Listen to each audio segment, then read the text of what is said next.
Hey everyone, welcome back to Six Sister Stuff. Today we're making 3 desserts that are no bake and dump and go. So my name is Kristen. My name's Elise, and we're so excited to show you these dump and go desserts. We grew up having a lot of family parties and potlucks, and we still do, and everyone's supposed to bring a dish. So the easier, the better.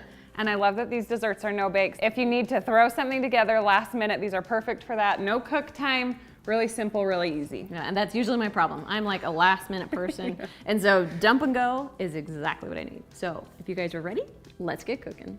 So the first recipe we're making today is no bake mini Oreo cheesecakes. Now this only takes a few ingredients.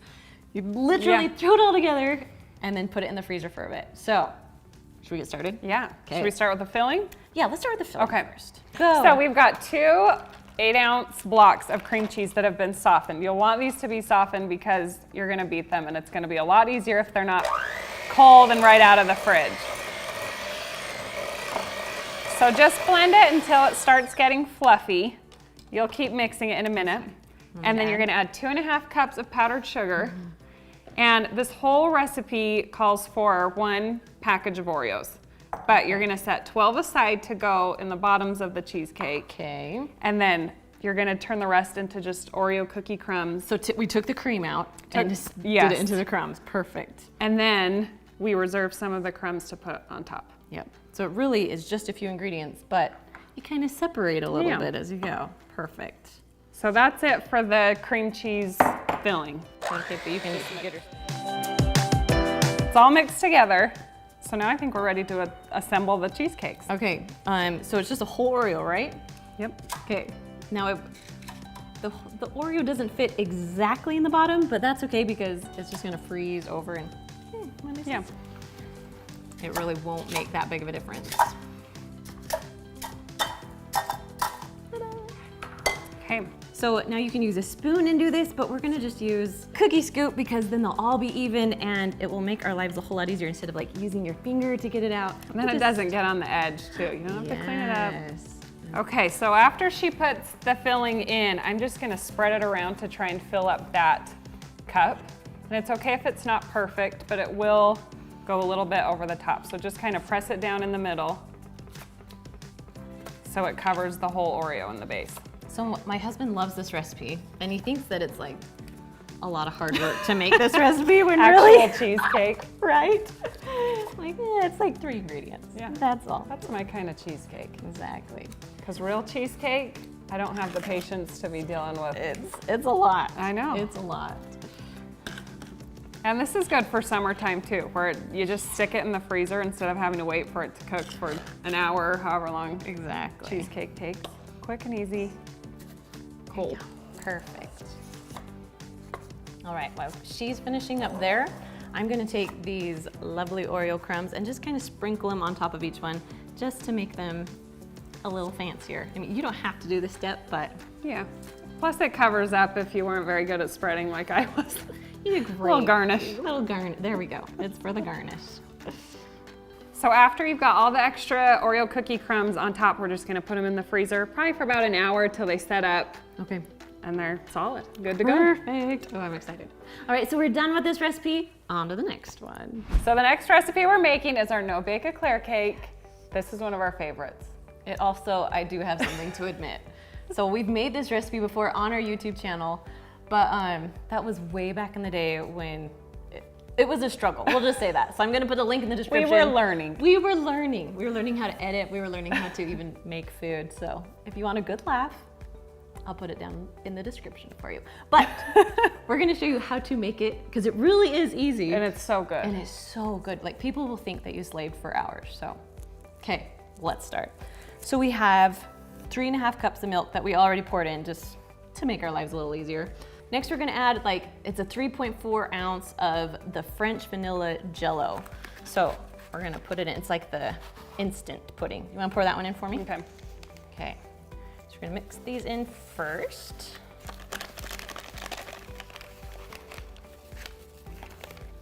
There we go. Then we're just gonna mix it up real quick with beaters. You'll get it if you go see that video.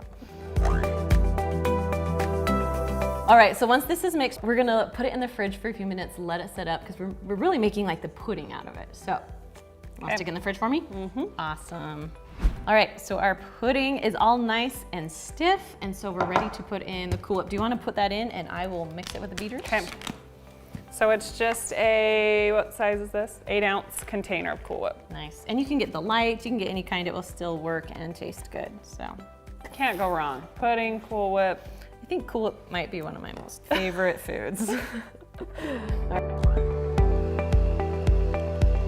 All right, so once it's all done, it will be a little bit runny. I mean, it's still thick, but it will thicken up as you put it in the fridge or freezer, depending on how quick you need it. So, all right, I know this is gonna sound crazy, but this is part of the Eclair cake is graham crackers and this, and that's about it. So, I was surprised when I found out that it was a graham cracker base, because something happens, like the consistency or something changes when you.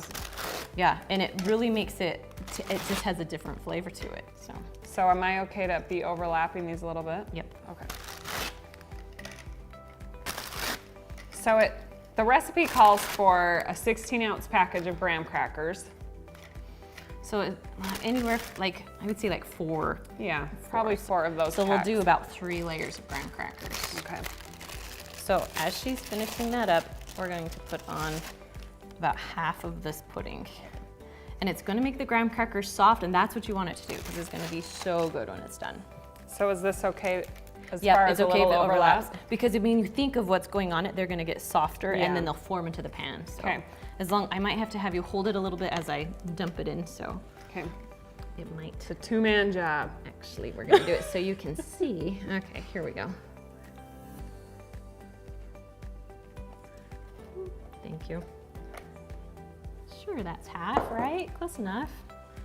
Okay, so just kind of push it on the sides.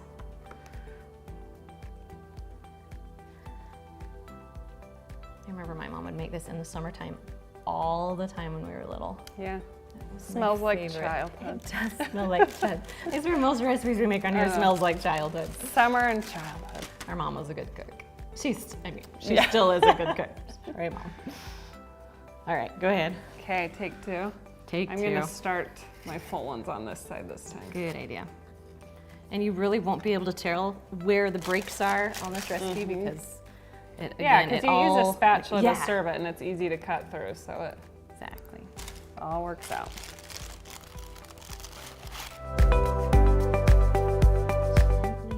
It's nice that it has the pudding on. I know, it's easier to get the graham crackers that second layer. Yes.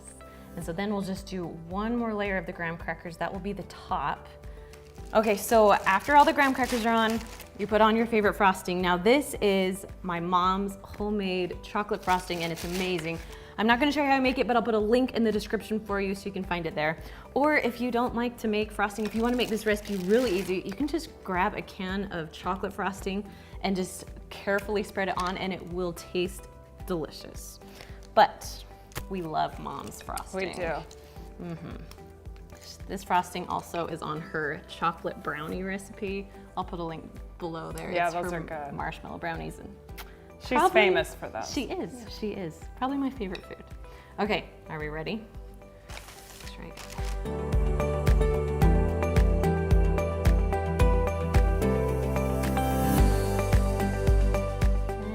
Gonna spread it around. Now there are some parts where there's no graham cracker. You're just gonna put the frosting right over it like there is graham cracker, and it will be just fine.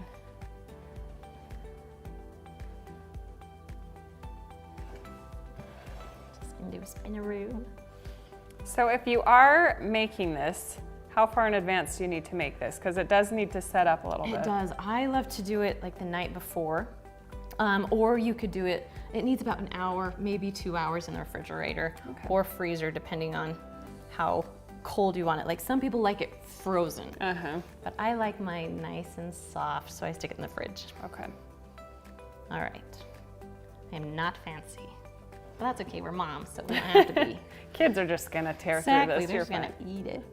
All right, so let's stick this in the fridge for about an hour or so. Our last recipe is our no-bake peanut butter bars. Probably one of the most popular recipes on our blog. Yes. Now, when I was in medical school, well, when my husband was in medical school, we were so poor. You were in medical school, Pretty much. I was supporting. But we were so poor, but this is one recipe that I made all the time because it was quick, it was easy, and it wasn't very expensive. Yeah. So, and you this was probably my had go-to. all these ingredients on Exactly, hand. exactly. So perfect for that. Okay, should we get started? Yeah. What should we do first? So should we make the base first? Yes. Okay, so for the no-bake peanut butter base, we need a cup of melted butter. Okay. So it's like, what, 2 sticks? Yes, 2 sticks of butter, just melted. Perfect. And then a cup of creamy peanut butter. I'm just kind of eyeballing it. It's a forgiving recipe, so it's okay. I think they've learned now. We eyeball everything. Right? Nobody's got time for that. Who measures perfectly? So, and then you've got 2 cups of graham cracker crumbs. Yep. And 2 cups of powdered sugar. Perfect. This really is like a dump and mix. Yeah, dump and go, no bake. Exactly. So you're just gonna mix it together till it's all combined. And it takes a minute. I remember it takes a minute to mix because it just feels hard. Yeah, Like it it's gets kind of hard to thick. mix. Yeah, it does get thick. But where it's no bake, that's probably for the best, so it's not runny and falling apart. Exactly. Okay, once it's all mixed, we're just going to put this into the bottom of either a 9 by 13 inch pan, or if you want a thicker bar, you could do it in a 9 by 9. But we've just sprayed it with nonstick cooking spray. And it is pretty sticky, so if you tried to spread this or press it into the pan with your hands, it's gonna be kind of hard to do. a nightmare. Unless, I mean, you could spray your hands with a Yeah. cooking spray. It would make it a little easier. Okay, just gonna get all the goodness. Okay. There we go. Nice. Like she said, if you want it thicker, sometimes I'd make it in a 9 by 9 pan so the crust is, I guess the base is really thick. That's how I like my peanut butter bars. It's almost the consistency of like a Reese's peanut butter cup. It's true. After it sets up, is. it's kind of a soft yet firm There we go. peanut butter layer. There you go. How's that? Good. Okay, I like it. I'll take that one. So for the topping, we've got a cup and a half of milk chocolate chips, right? And we like milk. If you like dark, you can use dark too, but Yeah. I'm a milk kind of a Yeah. girl. And then we're just gonna add a 4th cup of the creamy peanut butter, I can get another spoon, into the chocolate chips and melt that till it's totally smooth. So probably a minute or 2 in the microwave. Yeah. Okay, so I'm just eyeballing about a 4th cup of the creamy peanut butter in with my milk chocolate chips, Nice. and we'll just put this in the microwave. And if you notice, she just like literally just put it on top and It you can all stick melts it in, It yeah. will. It will. It's about a minute at a time. So we'll do it for a minute, then mix, then do it for another minute. All right, our chocolate and peanut butter is smooth and microwaved and melted, so we're just gonna spread that on top, right? You want me to hold the bowl for you? Or you got We'll it? see how this goes. Hopefully There you we guys go. can see. And it should be just enough to cover the top of either size pan. So if you are making this in the 9 by 9, it will be a thicker chocolate topping than in a 9 by 13, but Yeah. You can always add more too, like add 2 cups of chocolate chips and a little more peanut butter if you want more topping. Yeah. But we feel like this is a good ratio pretty- yeah, of it's- chocolate and peanut butter. So when it's all done, you're just gonna stick it in the fridge for about an hour, maybe 2 hours. You can even put it in the freezer to make it really hard. Now you wanna let it set up before you cut into it or it'll be kind of all over the place. All right, if you guys want more delicious desserts, make sure you check out this video right here and we will see you next week. Bye.